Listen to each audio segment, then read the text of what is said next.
Il torneo è nato subito dopo la scomparsa di Gabriele Gamba, che purtroppo è venuto a mancare perché è stato vittima di un pirata della strada. Ecco, questa cosa ci ha colpito molto e subito dopo abbiamo organizzato la prima edizione.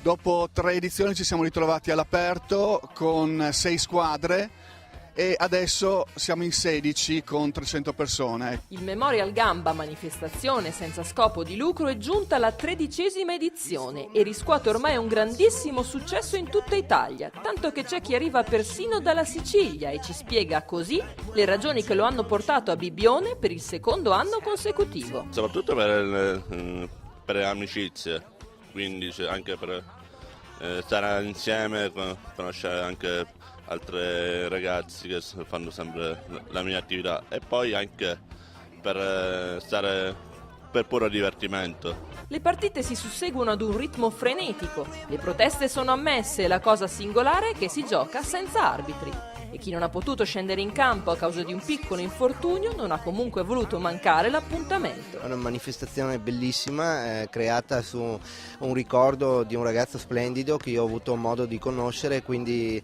direi veramente una manifestazione che va vissuta e invito tutti a venire a vederla e a partecipare. E quella di Treviso è una delle rappresentative più numerose qui al Gamba, tanto che si spera nella vittoria finale. Qui siamo riusciti a fare 3 squadre, quindi siamo una ventina, una trentina, quindi un bel numero rispetto alla nostra rappresentanza di comitato, che siamo un centinaio, e speriamo insomma di fare bene.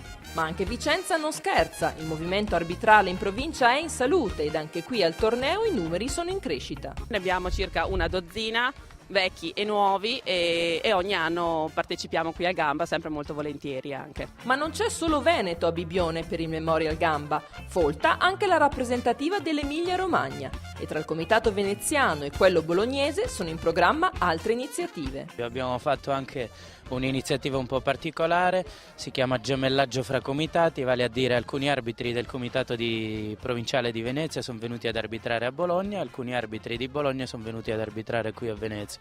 È un'occasione per far crescere i ragazzi, farsi conoscere e farli conoscere soprattutto tra di loro e socializzare e divertirsi. E se qualcuno, come dicevamo prima, non ha potuto calcare i campi da gioco, qualcun altro è alla sua 13ª partecipazione. Francesca davvero non se n'è persa nemmeno una. Il torneo è cambiato, si è evoluto, la prima edizione era solo un giorno, adesso si è evoluto, si dorme qua, c'è un momento di comunione il sabato, poi la domenica c'è il torneo molto più bello, più completo, è un'occasione per rivedere gli amici. Presenti anche arbitri di Serie A, tra cui Giorgio Gnani da Ferrara. Vedere qui tanti ragazzi giovani è molto bello, soprattutto questo momento di aggregazione credo che sia molto importante. E mi auguro che tra loro ci sia anche qualcuno che riesca poi ad arrivare in Serie A, che credo che sia l'obiettivo poi di tutti. Il Memorial Gamba negli anni ha riscosso molta credibilità anche presso le strutture federali nazionali.